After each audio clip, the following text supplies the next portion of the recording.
se retrouve pour le débrief de ce match qui a opposé tout à l'heure le Soudan aux EPV du Togo, bien sûr, soldé par un match nul d'un but partout.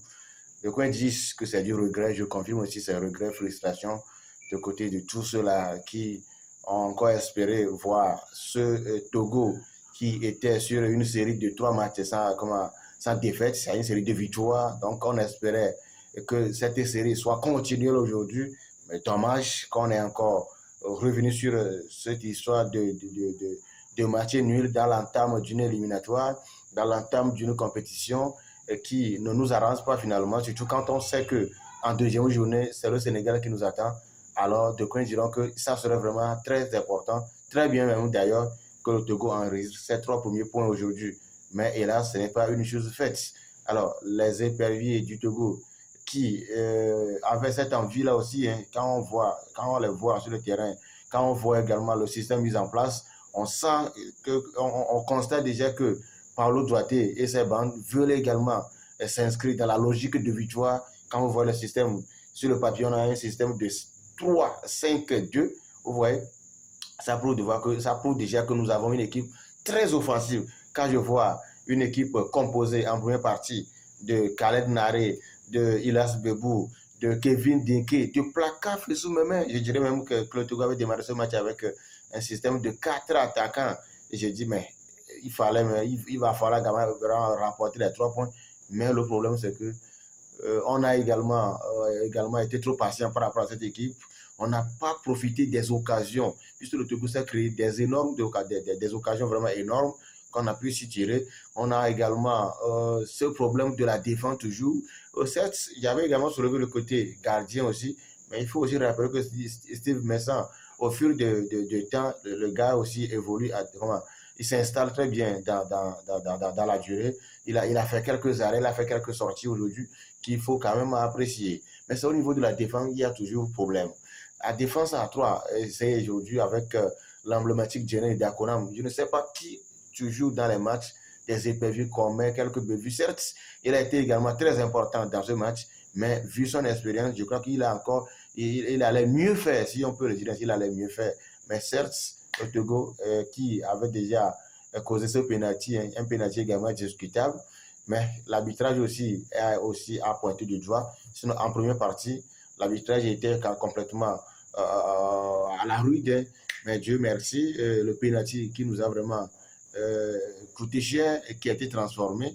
Et heureusement, l'actuel meilleur buteur du championnat belge, Kevin Deke, a encore confirmé qu'il est là pour pouvoir apporter son expertise, remplacer vraiment un certain chez Emmanuel Adebayor. Ça fait longtemps qu'on a un joueur également capable de répondre dans le moment opportun, capable de remettre les pendules à l'heure. Vous voyez que quand le Togo a pris ce but-là sur penalty, tout le monde voulait qu'on égalise avant la mi-temps. Et voilà, c'était une chose faite avec Kevin Deke, qui a encore montré une fois qu'il évolue, il a une certaine capacité de titiller la défense. Moi, je l'avais dit, c'est un gars qui pouvait quand même s'offrir un doublé ce soir, vu 2-3 occasions franches devant lui. Mais certes, tout comme à l'image de toute l'équipe, le Togo n'a pas réussi à mettre le second but. Moi, j'avais vu carrément un match que le Togo devait maîtriser et également remporter avec les 3 points. Mais malheureusement, c'est également une chose faite. Et le Togo qui se retrouve dans le dur, vous avez avec 1 point, alors que le deuxième match, ça serait face au Sénégal. Les Lions de la Teranga, vous savez ce que ça peut donner. Donc aujourd'hui, quand j'analyse de la défense jusqu'en attaque, il y a beaucoup de choses qu'on peut également corriger.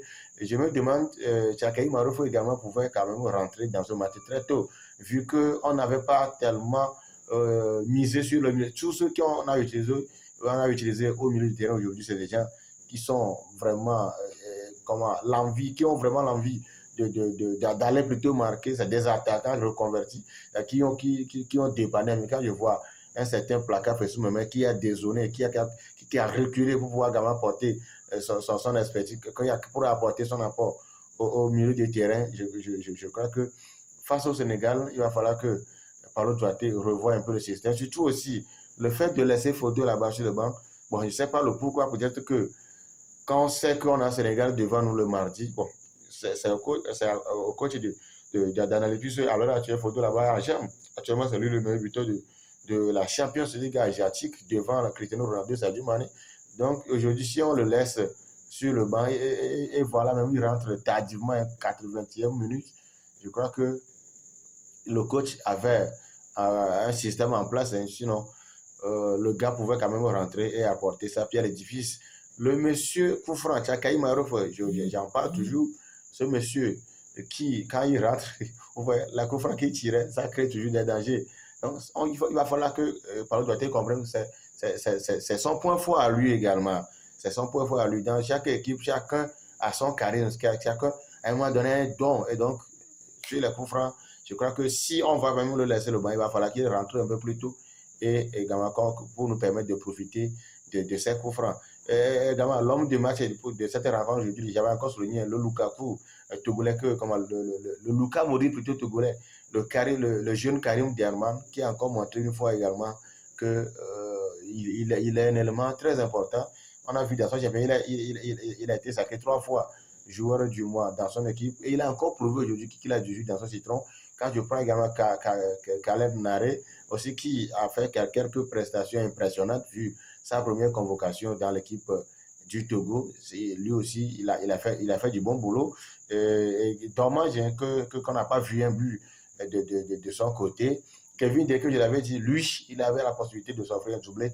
Mais certes, il a encore démontré au Togo que lui, il ne rate pas, il a encore marqué son but. Alors, pour Ilas Bebou, timidement l'image de son club cette année, vous voyez, à l'heure actuelle, ce n'est pas aussi Ilas Bebou comme nous avons dans la saison passée. Même dans son club, Ilas Bebou est toujours en second plan. Donc, ça s'est fait encore ressentir aujourd'hui dans ce match. Je crois que il y a beaucoup de choses qu'on va recorriger, surtout quand c'est qu'on va jouer le champion d'Afrique en titre, le Sénégal, le mardi. Il va falloir corriger certaines choses et se repositionner par rapport à cette rencontre. Si jamais on perd ce match face au Sénégal, ça veut dire que nous sommes encore vraiment dos au mur par rapport à ces éliminatoires. Et avec ce match nul aujourd'hui, il va falloir que tu gagnes à Lomé. De quoi diront, mais vous allez gagner quel Sénégal? Le Sénégal, on peut le gagner. Le Sénégal, vous vous rappelez des éliminatoires de la CAN. Le Togo a bel et bien mené le Sénégal, c'est dans les derniers temps réglementaire que le Sénégal a égalisé.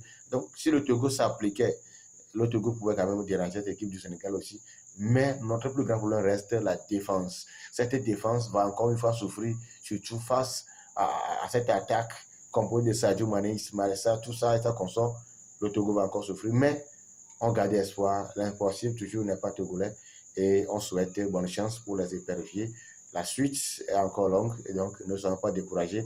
Et quand on voit le Nigeria qui joue à la maison et qui a fait match nul face à Lesotho, vous allez comprendre que dans le football, le 1+1 ne donne pas forcément 2.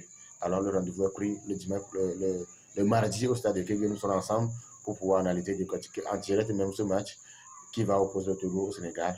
Bonne soirée.